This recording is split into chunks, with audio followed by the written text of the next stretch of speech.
السلام عليكم ورحمة الله وبركاته. أكم جرتن كبجمتوتا في جالتمتوني هردفتوني برسيسا أوروما في الحمد لله أن نجاكوت نجايني كي كنجار الله أن كبجادا بكير سمرة سنجاو. إيجا دعوتوتن كيا فيديو الراكنا كيسة أبليكيشني أجايباتنا والسن برسيسا أبليكيشني هندا كيسة نتوتول يجور أبليكيشني هندي كيسة نجالتين أبليكيشني كوني أبليكيشني باية توكو بريدا تير يجورا فايدة نسات مال يجتني ونجافتن يجورا haala bilbila keessan qulfii isaadhaa jechuudha isin malee akka namni biroodhaa dandahee banuu hin dandeenyetti qollofachuudhaaf isin gargaara jechuudha isin galee yoo haala isin qulfii itti bantanillee namni biroodhaa isin bira taa'ee argallee jechuudha booddee qulfii bilbila keessanii san banuu hin danda'u jechuudha yoo isin argallee jechuudha isin galee yeroo isin bilbila keessan qulfii bantanillee yoo isin argallee namni biroodhaa abadan bilbila keessa san qulfii isaadhaa banuu hin danda'u jechuudha isin galee isin malee yaa'anii abadan namni bilbila keessan harkaan tuquu hin danda'u qulfii isaadhaa banuu hin danda'u jechuudha yoo inillee arga jechuudha yeroo isin bantanillee haala isin itti bantan qulfii isaadhaa akkam akka ta'e yoo argallee abadan banuu hin danda'u jechuudha isin galee kanaaf appilikeeshiniin kun baay'ee tokko appilikeeshinii baay'ee bareedaa ta'edha jechuudha appilikeeshinii hunda keessanittuu toluudha jechuudha wanni kun waan baay'ee tokko namatti toluudha jechuudha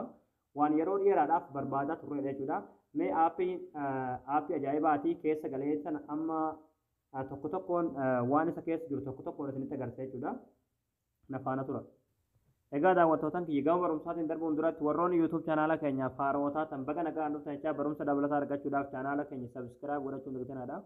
Yeroo sabiskiraayibii gootan barumsi asirratti dabarsinu guyyaan nama dura akka isin bira ga'uuf mallattoo notifikashinii sana kilii itti godhaadha achi booda ool kajettoon irra kaayyadhaadha.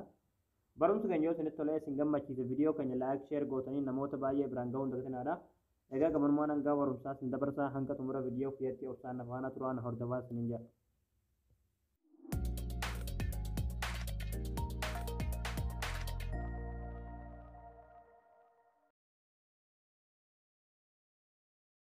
Hayyee daawwattootaan kiyyaa aappii ajaa'ibaa kana bakki daawuloodii godhatan pilaastoorii keessaa pilaastoorii keessatti galtanii bakka sarchii kanatti jechuudha altraa look jettanii barreessan jechuudha inni kun isa kana ni buufattan jechuudha egaa na buufadhee waan akka buufuu daayirektii oopinuma irratti hundee isinitti agarsiisa yeroo buufattan oopinatti kilikni gootanii achi booda haala kanaan ramzii isin gaafata ramziitti gootan jechuudha fakkeenyaaf ani kana haa godhuuti achi booda xiyya sana kilik gootu ammallee accept godhuudhaaf yookiin confirm godhuudhaaf qulfuma rakma ammaa kanatti guunna jechuudha haala kanaan egaa achi booda haala kanaan aappiin nuuf banama jechuudha yeroo haala kanaan aappiin nuuf baname amma wanni gochuu qabnu asolitti jechuudha giraant ka jedhu jira irratti kilikni gootanii achi booda eeyyama kennitaniif jechuudha aappichi kana keessaa meerre kana kee barbaadanii kinoonni isa gadii kana jechuudha irratti kilikni gootanii kinoo asirratti aalloo kana eeyyama kennitaniif jechuudha yeroo tokkoof dubanii deebitanii achi booda haala kanaaf duuba deebitanii jechuudha amma aappiin akkuma isin jedhe aappii baay'ee tokko ajaa'iba ta'edha jechuudha wanni gochuu qabnu ammallee deebitanii asirratti giraant ka jedhu kilikni gootanii asirratti illee eeyyama kennitaniif jechuudha meerrinni kana keessa ni barbaanna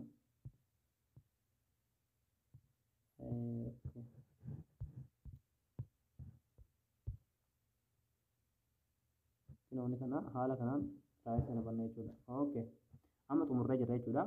amma haala itti fayyadama isaa isinitti agarsiisa jechuudha yeroo haala kanaan babbantanii xumurre jechuudha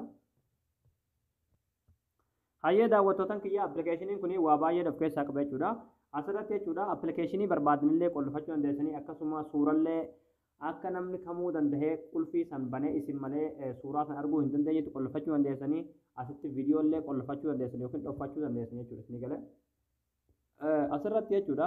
bakka footoo jookna kilikoo gootan asirratti ammallee bakkeen suuraa as keessatti qollofachuu barbaadan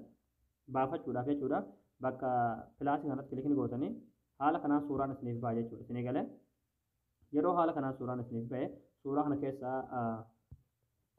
qollofachuu barbaadan qolloftanii jechuudha yookiin irratti raayitii kilik gootaniiti wanni gootan jechuudha isin galee fakkeenyaaf ani kanaa godhu aadi gootanii jechuudha as keessa dhufa jechuudha suuraa sun ammallee bakkee viidiyoo yookaan kilikni gootanii viidiyoo kana keessaa dhoffachuu barbaadan dhoffachuu dandeessan jechuudha galarii keessan keessa kan dhoffachuu barbaadan fakkii pilaasii kanatti kilikni gootanii viidiyoon isiniif baha jechuudha asirratti kilikni gootanii achi booda aadii kilik gootu jechuudha achi booda haala kanaan viidiyoon asitti dabalama jechuudha isinii gala kunoo amma suuraan asitti dabale sun dhufee jira jechuudha ammallee bakka kunoo aappis yookaan appilikeeshinii kana keessaa kan itti qollofachuu barbaadan akka namni seenu hin barbaanne jechuudha ni qollofatan jechuudha kunoo haaluma asirratti amma agartan kunoo qulfiin jira jechuudha fakkeenyaaf ani feesbuukii fi akka namni seenu hin barbaadu yaani feesbuuk qollofachuu dandeessanii waatsaappii qollofachuu dandeessanii immoo qollofachuu dandeessanii jechuudha fakkeenyaaf ani keessumoo feesbuuk marratti na argisiisu jechuudha qulfiin irratti kilikni goona achi booda haala kanaan kunoo akkuma asirratti argaa jirtan qollofamee jira jechuudha feesbuukiin kunoo akkuma asirratti argaa jirtan feesbuukiin kunoo qollofamee jira jechuudha appilikeeshinoonni kaan ammoo kunoo hin qollofamne jechuudha yoo barbaadan kana kee deemtanii appilikeeshinii barbaadan waatsaappii ta'e imoo ta'e ni qolloftanii jechuudha akkanatti yeroo haala kanaan qolloftan asirratti dhiyeetee tuqaa isin kilikni gootanii qulfii ittiin qollofuu barbaadan isintuu filata jechuudha isinii galee tuqaa sanarratti kilikni yeroo gootan seetingis gajaa irratti kilikni gootanii achi booda kunoo asirratti look teep ni jirti irratti kilikni gootu achi booda kunoo akkuma asirratti argaa jirtan haala itti qolloffatan kana keessaa isintuu filata jechuudha isinii galee haala barbaadaniin akka barbaadanitti qollofachuu dandeessan jechuudha yaa'anii haala qulfii sun itti isiniif banamu jechuudha asirratti yoo barbaadan ji'aan banachuu dandeessan jechuudha isinii galee ji'a keessa jirtanii qollofachuu dandeessanii fakkeenyaaf amma ani sa'aatii bilbila kiyyaatiin qollofachuu haa barbaadu jechuudha isinii galee sa'aatii yeroo sun jiru kunoo fakkeenyaaf sa'a 18 fi yookiin sa'a 6 fi daqiiqaa 52 jechuudha isinii galee akkuma sa'aatiin qayyaramuuni qulfii sun qayyarama jechuudha isinii galee fakkeenyaaf asirratti jechuudha hoors ende moonet piin kan jettu ni jirti irratti kilikni haa goonuti yeroo amma sa'aatiidhaan banama jechuudha feesbuukiin jechuudha isinii galee mee immoo duuba deebi'ee isinitti agarsiisuti egaa daawwattoota kiyyaa haalli amma itti banuu dandeenyu jechuudha fakkeenyaaf sa'aatii yeroo sun hin jiru asirratti kunoo jechuudha sa'a 18 fi daqiiqaa 53 jechuudha akkuma sa'aatiin qayyaramaa deemuun akkuma daqiiqaan qayyaramaa deemuun qulfiin isaatis qayyarama jechuudha yeroo hunda haalli isin itti banattan haala kam amma yeroo haala kanaan qolloftan yeroo deetee appilikeeshinicha irra galtanii fakkeenyaaf egaa daawwattoota kiyyaa amma haalli itti bantan jechuudha haaluma sa'aatiin jijjiirameen jechuudha asirratti haaluma lakkoo sa'aatii jijjiiramuun ramziin jijjiirama jechuudha amma haalli itti banuu dandeessan fakkeenyaaf feesbuuk irratti kilik haa godhuuti yeroo feesbuuk irratti kilik goone haala kanaan ramzii nu gaafata jechuudha amma haalli itti bannu haala kamii asa olitti sa'aatii ilaalatu qabna jechuudha isinii galee sa'a 18 daqiiqaa 54 amma xawwaalii haala kanaan banama jechuudha yaa'ani yeroo amma fakkeenyaaf sa'a 18 daqiiqaa 55 ta'eesi 18 barreessanii jechuudha isinii galee kun amma 55 ta'ee jira jechuudha amma fakkeenyaaf irratti yoo galle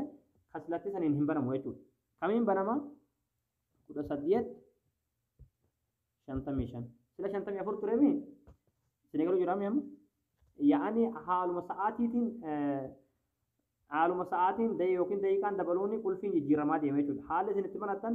sa'aatii keessan laaltanii sa'aatiin meeqaa fi daqiiqaa meeqa akka ta'een asolitti jechuudha laaltanii barattanii jechuudha koodii isinii galee yaa'anii namni illeen yoo arge banuu hin danda'u jechuudha maaliif hin shakku yaa'anii hin beeku maaliif akkuma sa'aatiin akkuma walitti jijjiirameeni inni kunis jijjiirama waan ta'eef jechuudha isinii galee haala kanaan appilikeeshinii barbaadan bilbila keessan irratti qollofachuu dandeessanii kan suuralleen akkasuma jechuudha isinii galee kanumaan kaniin haala viidiyooti haala suuraa sunitti agarsiisan ture kan suuraa sunilleen haala kanaan banama jechuudha fakkeenyaaf egaa daawwattoota kiyyaa haala kanaan appilikeeshinii barbaadan qollofachuu dandeessan jechuudha waatsaappii keessan iimoo keessan feesbuuk keessan miseejera keessan akka namni yaa'anii irra galee hichitii keessan hin ilaalleef jechuudha haala kanaan jechuudha haala namni qulfii san danda'ee hiikuu hin dandeenyetti yookiin bilbila san banuu hin dandeenyetti jechuudha isin malee isinii galee akkuma isin jedhe sa'aatiidhaan jechuudha sa'aatii keessan ilaaltanii bilbila keessan qulfii hiitan jechuudha yaa'anii qulfiin bilbila keessanii sa'aatii keessan ta'a jechuudha isinii galee amma sa'aatii keessaniitiin jechuudha kan banamu jechuudha fakkeenyaaf amma feesbuuk irra yoo galle amma sa'a 18:57 jechuudha asirratti jechuudha 18:57 barreessine jechuudha 18:57 haala kanaan jechuudha haala kanoo sa'aatiin sama 18:57 jechuudha haala kanaani kan bilbila keessan banuu dandeessan jechuudha qulfii bilbila keessanii waan qolloftan jechuudha isinii galee egaa daawwattoota kiyya isinii galee jeetiin abdii qabaa barnoonni keenya kanarraa asirratti raawwataa barumsa birootiin akka walitti deebinutti viidiyoo kana namni baay'een argee kan raafaatu laayik sheer gootan namoota baay'ee biraan ga'uun daldinaadha waan hordoftaniif galatooma.